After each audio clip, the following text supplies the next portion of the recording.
Saya berhasil dapetin ribuan views, subscriber, dan jam tayang dengan lakuin satu cara yang bakal admin bahas kali ini.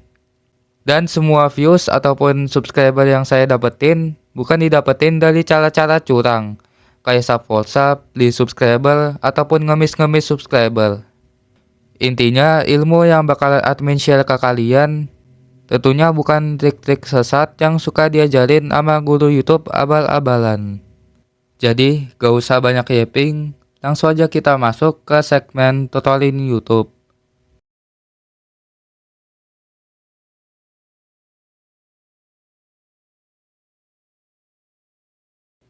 Untuk pembahasan kali ini, kita bakal ngebahas tentang cara menarik perhatian penonton dengan yang namanya hook. Dimulai dari metode atau cara ngelakuin hook, prinsip-prinsip dasar dalam hook, tips ngelakuin hook, sampai kesalahan-kesalahan beberapa YouTuber dalam ngebuat hook. Semuanya tentu bakal admin bahas di video kali ini. Jadi, langsung aja kita bahas ke pembahasan yang pertama. Well, kalau kita ngecoba analisis dan nontonin berbagai video-video YouTube, kita bisa tahu kalau sebenarnya ada 4 cara atau metode untuk ngelakuin hook. Dan untuk yang pertama, kita bisa ngebuat hook dengan ngelontarin beberapa pertanyaan-pertanyaan yang bikin audiens tuh jadi penasaran. Coba buat pertanyaan-pertanyaan yang nimbulin emosi, di luar nalar ataupun suatu pertanyaan yang jarang banget orang tahu jawabannya. Dengan begitu, kita bisa munculin yang namanya curiosity gap, yang dimana curiosity gap juga udah pernah dibahas pada pembahasan judul sama thumbnail. Yang kedua, buat pernyataan yang kontradiktif. Selain ngebuat hook pakai pertanyaan, sebenarnya kalian juga bisa pakai pernyataan yang seolah-olah berlawanan, alias kontradiktif. Sebagai contoh bagusnya aja, coba kalian perhatiin salah satu hook dari videonya Dazzle. Pada videonya, dia bilang kalau nontonin cara YouTube edukasi itu nggak guna. Dan tentunya apa yang disampaikan Dazzle udah jelas berbeda dengan pendapat orang-orang pada umumnya. Orang-orang pada umumnya ya pasti ngira kalau konten edukasi itu bermanfaat aja dan kelihatan bagus.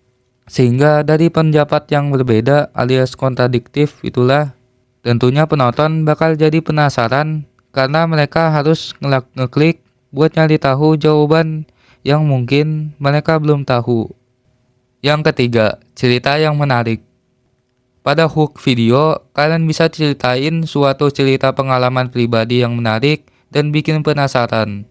Ataupun kalian juga bisa sampaikan cerita dari orang-orang terkenal yang memang udah berpengaruh banget.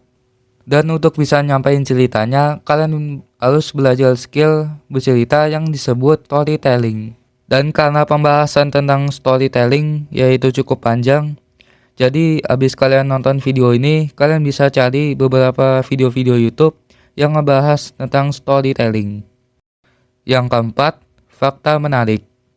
Bisa dibilang ini adalah salah satu cara yang membuat hook yang paling sering dilakuin banyak YouTuber edukasi. Dan termasuk admin juga udah sering ngebuat hook dengan gunain hasil dari data-data riset. Dan jangan lupain juga kalau data-data atau hasil riset yang harus kalian sampaikan, data-datanya tentu harus valid. Dan ya mungkin setelah kita ngebahas tentang cara ngelakuin hook, sekarang masuklah kita ke pembahasan prinsip-prinsip dasar dari hook. Dan hampir sama kayak prinsip-prinsip dasar dalam judul dan thumbnail, ada 5 prinsip dasar hook yang harus kalian ketahuin. Dan untuk yang pertama, tentunya hook itu harus singkat. Untuk membuat hook video di awal, kalian gak usah bikin hook panjang-panjang, cukup sampai durasi 30 detik aja. Dan selain singkat, hook pada video juga harus jelas. Biar orang-orang yang nonton jadi ngerti atau paham tentang apa yang bakal dibahas pada inti dari videonya. Sebelum ngebuat hook, yang paling penting kalian harus tahu juga siapa aja yang bakal nonton video kalian.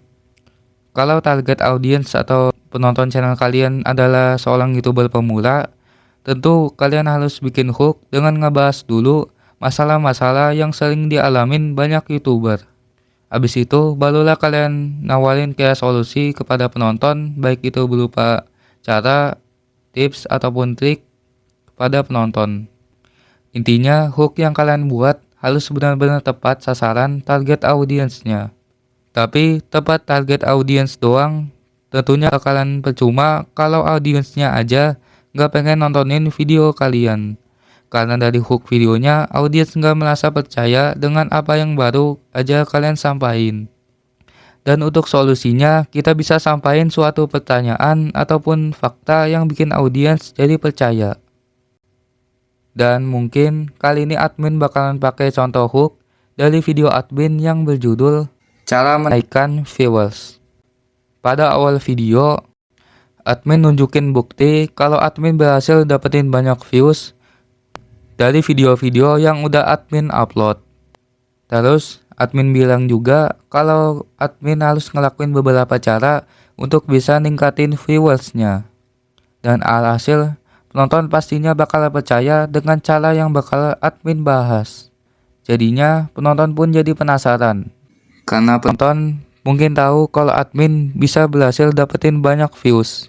Tapi penonton nggak tahu cara apa yang admin lakuin buat ngedapetin viewersnya.